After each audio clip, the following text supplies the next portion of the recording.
la source de bénédiction va te permettre de rentrer dans ta destinée. Alléluia. Abigail est restée là. Elle a sauvé par son comportement. Elle a sauvé non seulement son mari, elle a sauvé la maison de son mari et tous ceux qui habitaient dans la maison de son mari. Alléluia. Son comportement, son geste l'a permis de rentrer dans une grande bénédiction. Elle est rentrée dans sa destinée. Elle était là avec Nabal. Et lorsque Nabal est mort, le Seigneur ne l'a pas laissé. Le Seigneur l'a récompensée. Elle est devenue reine. Elle est devenue la femme de David. Elle est devenue la reine d'Israël. Alléluia. Ton comportement va te pousser Dieu à agir dans ta vie. Ne reste pas là en tant que femme à te lamenter. C'est vrai que peut-être tu vis quelque chose que personne ne voit. Et toujours tu te lamentes. Mais personne ne me comprend. Personne ne sait ce que je vis. Seul le Seigneur sait ce que tu vis. Mais parce que tu vas rester fidèle. Parce que tu vas rester là dans cette situation. Mais tu ne vas pas rester là en te moquant dans cette situation. Tu ne vas pas rester là à douter. Tu ne vas pas rester là à seulement te lamenter. Mais tu vas te lever et tu vas agir comme Abigail. Parce que tu vas agir, Dieu va se souvenir de toi. Alléluia. Et tu vas rentrer dans une grande destinée. Amen. Parce que tu dois être une source de bénédiction. Ne pense pas seulement à toi. C'est vrai que Dieu te donne, Dieu fait descendre d'abord la bénédiction sur ta vie, mais pense aussi aux autres. Et ne sois pas égoïste avec la bénédiction que Dieu te donne. Alléluia. Abigail n'a pas été égoïste. Elle pouvait recevoir la nouvelle et puis elle pouvait se sauver elle seule. Elle pouvait avoir la vie sauve. Elle pouvait aussi partir vers David et dire à David, mon Seigneur David, je t'envoie la nourriture. Voici ce que mon mari a fait là. Je ne suis pas dedans. Je ne sais même pas à quel moment il t'a refusé la nourriture. Lui, il est là-bas. Si tu veux, tu peux partir régler tes comptes derrière lui. Mais moi, je te dis, elle pouvait plaider elle sur son cas. Mais elle ne l'a pas fait. Amen. Je suis sûre que dans ce foyer-là, Abigail, le mari d'Abigail, la petite qu'il était très méchant. Donc quelqu'un qui est très méchant, regardez, c'est pas seulement la méchanceté envers les autres. Tu vas voir qu'il était aussi méchant avec sa femme. Tu vois qu'il ne prenait pas soin d'elle. Tu vas voir même qu'il n'écoutait même pas sa femme. Mais elle était là. Elle ne s'était pas restée là à se lamenter, à expliquer ses problèmes dehors. Elle n'est pas restée là à expliquer ses problèmes à tous ceux qu'elle voyait, toute personne qu'elle voyait. Mais elle est restée. Merci. Mais elle agit en tant que femme. Quand tu es dans une maison, quand tu traverses une situation en tant que femme, c'est pas seulement le foyer. Tu peux traverser une situation dans ton travail. Tu peux traverser une situation dans la vie actuelle. Mais ne reste pas là à te morfondre, à te lamenter. Ne reste pas là à expliquer ton problème. Il a dit dans sa parole, le Seigneur a dit dans sa parole, il dit ne mettez pas votre confiance à elle. Dans la narine de qui il y a seulement qu'une source de vie. L'homme peut te trahir, il peut te décevoir, mais mets ta confiance en Dieu. Quelle que soit la situation que tu traverses, mets ta confiance en Dieu. Quelle que soit la situation que tu traverses, que ce soit dans ton foyer, que ce soit dans ton entourage, que ce soit partout où tu es, fléchis genoux et prie. Alléluia. En tant que femme, tu dois te lever et tu dois agir comme Abigail. Tu dois te lever et tu dois agir. Alléluia. Pour devenir une source de bénédiction. Amen. Parce que tu dois être une source de bénédiction pour ton entourage. Mais pour devenir aussi une source de bénédiction, je dois te dire que Nabal doit mourir. Alléluia. Nabal, c'est cette situation que tu traverses. Nabal, c'est cette situation qui est comme un mur devant toi, qui t'empêche d'avancer, qui t'empêche de rentrer dans ta destinée. Parce que si Nabal ne mourait pas, Abigail ne pouvait jamais devenir reine. Alléluia. Donc si Nabal ne meurt pas dans ta vie, il y a des situations, il y a des Nabal dans ta vie qui doivent disparaître. Et ces Nabal, quand ces Nabal vont disparaître, ça te fait très mal. Quand Nabal est mort, ce n'est pas parce qu'il était méchant que Abigail n'a pas pleuré la mort de Nabal. C'était son mari. Amen. Il était son mari. Ils ont partagé des années de vie ensemble. Donc, quelle que soit son attitude, son comportement, une femme perd son mari, ça lui fait mal. Elle a perdu une partie d'elle. Alléluia. Donc, Abigail venait de perdre une grande partie d'elle, qui était son mari. Et c'est comme ça, Nabal qui doit mourir dans ta vie, c'est quelque chose, c'est un grand prix que tu vas payer. Alléluia. Parce que tu dois rentrer, si tu veux rentrer, être une source de bénédiction et rentrer dans ta destinée, il faut que tu paies quelque chose. Amen. Il faut que quelque chose tombe dans ta vie. Il faut que Nabal tombe afin que tu rentres dans ta destinée, dans ta destinée. Amen. Tu dois être une source de bénédiction. Alléluia. Nous allons lire le livre de Genèse chapitre 2. Genèse chapitre 12, pardon. Audrey Folie. À partir du verset 2 à 3. Genèse chapitre 12. Genèse chapitre 12, à partir du verset 2 à 3. Oui. Je ferai de toi une grande nation. Je ferai de toi une grande nation. Et je te bénirai. Et je te bénirai. Je te rendrai ton nom grand. Je rendrai ton nom grand. Et tu seras une source de bénédiction. Et tu seras une source de bénédiction. Je bénirai ceux qui te béniront. Je bénirai ceux qui te béniront. Je maudirai ceux qui te Je maudiront. maudirai ceux qui te maudiront. Et toutes les familles Et de toutes la les terre familles seront bénies en toi. De toutes les familles de la terre seront bénies en toi. Amen. Alléluia. Le Seigneur nous dit ici, il dit te bénit. Et cette parole, c'est à Abraham, il a donné cette parole. Mais je te dis ce soir, je déclare que cette parole tombe sur toi maintenant. Alléluia. Que tu sois une source de bénédiction. Non seulement pour ta famille, et pour tout ton entourage. Il dit, il rendra ton nom grand. Alléluia. Fais seulement la part du Seigneur. Et tu verras. Abigail ne n'a pas regardé derrière. Elle a fait sa part. Elle n'a pas posé des questions.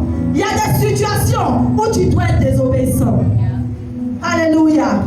Il y a des situations où tu dois désobéir. La Bible dit, femme, respecte ton mari, honore ton mari. Tu dois être soumise. Mais il y a des situations où tu désobéis à ton mari. Abigail est obligée de désobéir. Elle n'a pas dit à Nabal, parce que si elle disait à Nabal que je vais vers David, je vais rencontrer David pour lui demander pardon, elle ne serait jamais partie. Et David allait venir te tuer tous. Alléluia. Il y a des situations où tu dois sauver peut-être ta famille. Il y a des situations où tu dois sauver ton entreprise, où tu vas désobéir même à ton patron. Alléluia. Parce que ce que tu dois faire, ton patron ne va jamais accepter que tu le fasses, mais tu dois le faire pour sauver l'entreprise. Alléluia. Il y a des situations où tu dois sauver la famille. Lorsque tu vas demander la permission à tes frères et sœurs, ils ne vont pas accepter, mais tu dois le faire pour sauver la famille, pour honorer la famille. Alléluia. Donc il y a des situations où tu dois désobéir. Alléluia. Et Dieu bénit ça. Amen. Dieu te récompense parce que tu t'es levé pour combattre un bon combat. Amen. Abigail s'est levée. Elle a combattu un bon combat. Alléluia. En tant que femme, tu vas devenir une source de bénédiction. Alléluia. C'est vrai que nous avons la prière. Tu peux être une femme de prière. Tu peux être une femme de jeûne. Mais si ton comportement est mauvais, alléluia, tout va s'écrouler autour de toi. Amen. Tu dois être une femme qui a un cœur d'amour, un cœur de pardon. Amen. Mais si tu es celle-là, que tu épouses Nabal, Nabal dit 1, tu dis 2. C'est vrai que Nabal, il est l'homme, il a son orgueil. C'est un homme, c'est normal. La Bible dit en plus de cela, il est méchant. Ça, c'est sa nature. Mais tu ne dois pas le suivre. En tant que femme, tu dois avoir un cœur doux. C'est ce qui va t'envoyer ton David. Alléluia. C'est ce qui va faire de toi reine. Alléluia. Je vois sur les réseaux sociaux souvent quand on poste des mariages, il y a des commentaires. Moi j'ai fini, je lis les commentaires. Papa dit toi tu as le temps, tu lis les commentaires. Il y a des commentaires quand je vois, il y a des jeunes filles qui mettent même prière. Souvent quand quelqu'un a eu une bonne nouvelle qui annonce, il y a d'autres qui mettent même prière. Il dit mais ça ce sont des bêtises. C'est qu'elle a fait pour avoir son mari là. Si on te demande de faire, est-ce que tu vas le faire? Peut-être qu'elle a passé des moments de jeûne, peut-être que son comportement est bien. Mais toi, tu sais comme des garçons dans les rues et tu dis même prière.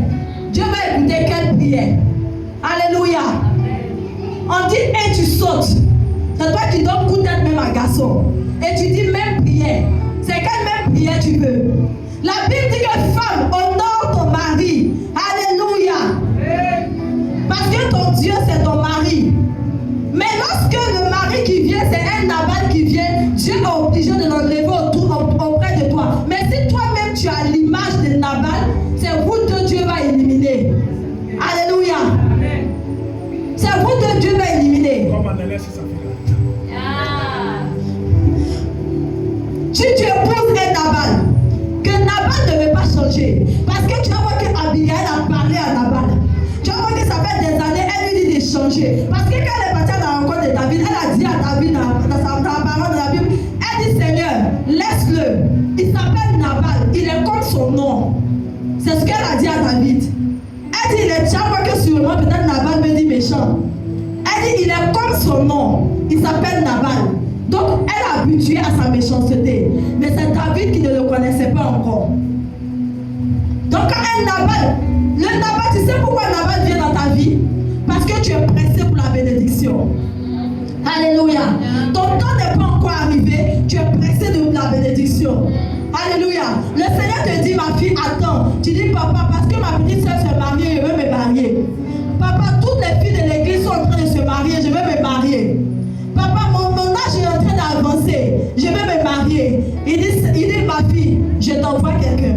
Nabal arrive. Alléluia. Nabal arrive comme le peuple d'Israël. Le peuple dit, on dit qu'il y avait des prophètes avant en Israël. Le peuple dit, Seigneur, on est fatigué des prophètes, on veut un roi. On dit, attendez. Dieu dit, attendez, ce n'est pas encore le moment. Le roi que je suis en train de former pour vous là, il n'est pas encore prêt. Il était adolescent. Il n'est pas encore prêt. Il dit, Seigneur, nous on veut roi. Le prophète est allé vers eux. Il dit, le Seigneur dit de vous dire, le roi là, quand il va venir là, il va prendre vos filles pour femmes. Il va prendre vos fils pour faire d'eux des esclaves. Il va prendre vos biens. Vous allez payer des tâches chez lui. Voici ce qu'il va vous faire. Voici ce qu'il va faire. Il dit, on s'en fout. On veut un roi. Quand tu es têtu là, on t'envoie Nabal. Alléluia. Il dit, on veut un roi. Il dit, d'accord. Mais comme nous, mon roi n'est pas encore formé, je vous envoie quelqu'un. Il a envoyé Saül. Il a envoyé Saül. Saül n'était pas le roi promis, mais il était un roi en attendant. Alléluia. Saül, si vous lisez bien la Bible, vous allez voir que Saül a été, lui qui a été versé sur la tête de Saül et lui qui a été versé sur la tête de David n'étaient pas dans le même récipient. Saül a été consacré avec une assiette. Lui était dans une assiette. Et David a été consacré avec une corne. C'est différent. Pourquoi Saül a été consacré avec une assiette? Parce que l'assiette était fabriquée de main d'homme. Donc, quand on te consacre avec une assiette, ça veut dire que ton règne ne va pas durer. Parce que c'est l'homme qui a fait. Mais David était le roi promis. Saül est venu, il les a maltraités en tout cas. Il leur a montré un peu. Jusqu'à ils ont regretté. On dit c'est ce que vous avez demandé, c'est ce que vous allez prendre. Mais comme Dieu est un Dieu de miséricorde, il était un Dieu de compassion. Alléluia. Il a envoyé David après. Donc c'est comme ça. Quand tu es têtu et tu ne peux pas attendre ta bénédiction, Dieu t'envoie Nabal. Il y a des personnes qui viennent dans les églises, ils sont assis, et là ils ont la bouchotte. Je suis plus là. L'homme de Dieu ne voit rien sur moi. L'homme de Dieu n'a pas vu quelque chose sur moi. Si je vais voyager, si je vais me marier, si je vais faire quoi? Oh, cette église-là, vraiment, ça fait combien? Ça fait au moins des mois que je viens ici en Grenouille. Tu changes d'église. Quelqu'un vient te dire, non, de l'autre côté là-bas, là. Église miracle, bénédiction, mais c'est pas de quoi là. Là-bas, là, quand le pasteur, là, quand il fait, tu tombes là-bas. Et puis il dit tout sur toi. Tu cours, tu t'en vas là-bas. L'autre, là-bas encore, tu t'en vas depuis, on ne peut pas sur toi. On fait sur tout le monde, sur toi, on ne fait pas. Tu quittes là-bas encore, tu t'en vas de l'autre côté. Ta bénédiction est dans la première église. Mais quand tu es absent, la bénédiction t'attend. Le jour où tu vas venir de tourner, tu vas venir de croiser les Nabal sur ton chemin. Ils vont venir de t'escroquer. Ils vont venir de bouffer tout ton argent. Tu vas revenir vers David. Et c'est là que Dieu va te dire, je te fais rentrer dans ta destinée, je fais de toi reine. Alléluia. Alléluia. Les Nabal, ce sont ceux qui sont autour de toi, qui viennent avec des paroles mielleuses. Mais après, quand ils te recueillent maintenant, tu vois leur vrai visage.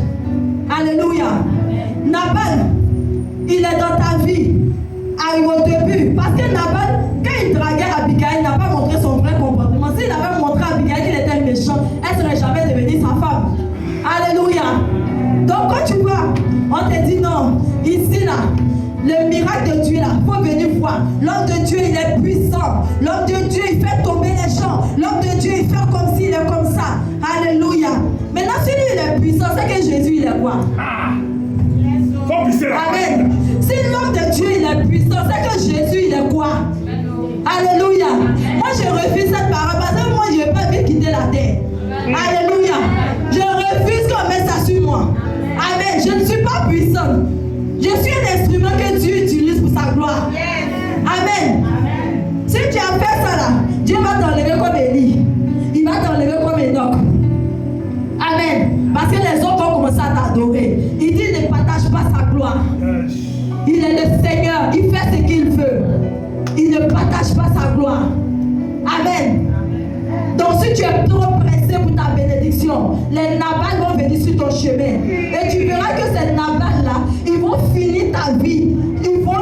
Tu vas connaître, ils vont t'escroquer, ils vont te malmener. Parce que ces Nabal, et puis ils n'ont pas de sentiments. Nabal n'a pas de sentiments. Il n'a pas de remords.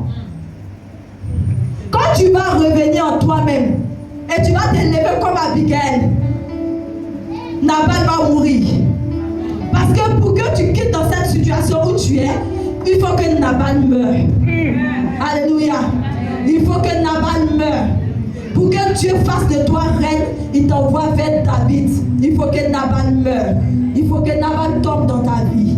Alléluia. Nabal, ça peut être comme Goliath dans ta vie. Nabal est comme une muraille. Et si tu es avec Nabal, que tu n'es pas courageuse, tu n'es pas courageux, et tu restes là en train de murmurer, en train de te lamenter. Alléluia. Comme je l'ai dit une fois dans une église, je dis celui qui murmure, il place 2 murs devant lui. Alléluia. Ta bénédiction est de l'autre côté. Tu dois marcher, aller prendre ta bénédiction. Mais pendant que tu marches, tu es en train de murmurer. Et à l'église, l'homme de Dieu là, il est comme ça. Non, il y a un mur qui vient devant toi. Le temps que tu as cassé le mur là, il y a un deuxième mur. Ta bénédiction est de l'autre côté. C'est pourquoi tu dures dans les églises, tu n'es pas béni. Alléluia. C'est pourquoi tu dures, tu n'es pas béni. Parce que tu es là, tu murmures contre l'homme de Dieu. Tu murmures contre tout le monde. Tu viens à l'église. C'est toi qui critiques tout le monde. Tu viens, toi qui viens disposé pour fermer les yeux. Mais c'est toi qui as remarqué la chaussure de la voisine. Après, on doit se moquer d'elle. Alléluia. Tous ces comportements-là, et tu vas être une source de bénédiction.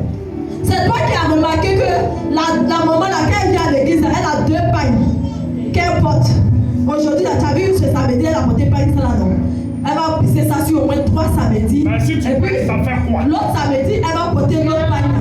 C'est 2 pagnes seulement qu'elle a. C'est toi qui as remarqué ça dans l'église là. Et quand on dit onction de mariage, tu es devant ici. Alléluia. Nous, on ne te voit pas, mais le Seigneur te voit. Alléluia. La dernière fois, je faisais l'étude biblique avec mes enfants à la maison et j'étais en train de leur expliquer que le temps de la grâce et le temps de la loi, dans l'Ancien Testament et le Nouveau Testament.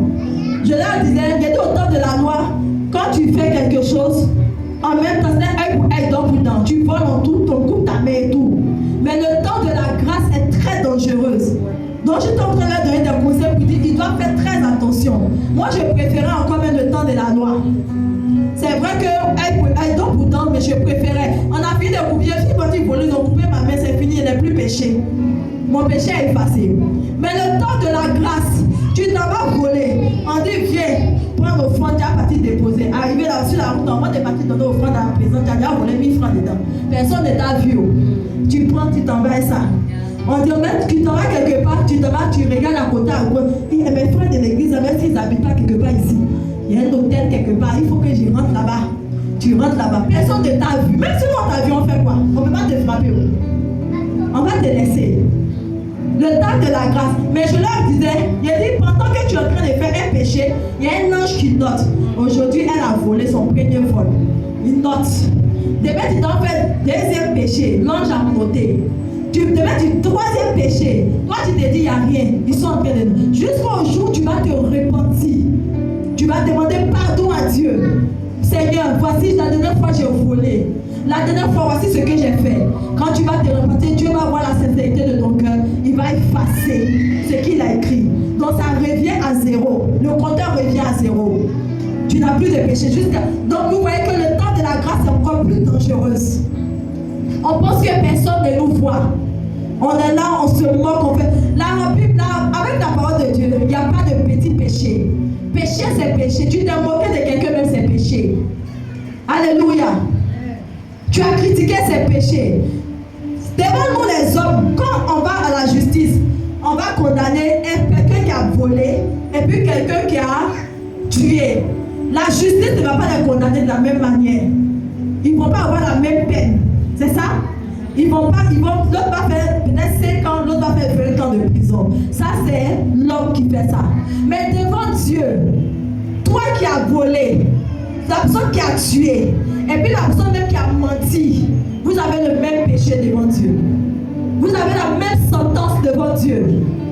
Celui qui a tué, celui qui a menti, ont la même sentence devant Dieu. Donc devant Dieu, il n'y a pas de petit péché. Péché, c'est péché. C'est pourquoi en tant que femme, parce que pourquoi j'insiste en tant que femme, c'est parce que la femme, elle est un être fort. Elle est forte. Alléluia. La femme est celle-là qui peut emmener toute sa famille à l'église. Amen. La femme est celle-là qui peut évangéliser, gagner plus d'âmes à l'église. Et quand je vois aujourd'hui, les gens veulent réduire cette femme-là au silence. Des gens qui se lèvent, qui disent la femme ne peut pas prêcher. Des personnes qui se lèvent, qui disent la femme ne doit pas parler de Jésus. Une femme, celle-là qui peut se lever en envoyant toute une communauté à l'église. Elle peut se lever en envoyant toute sa famille à l'église.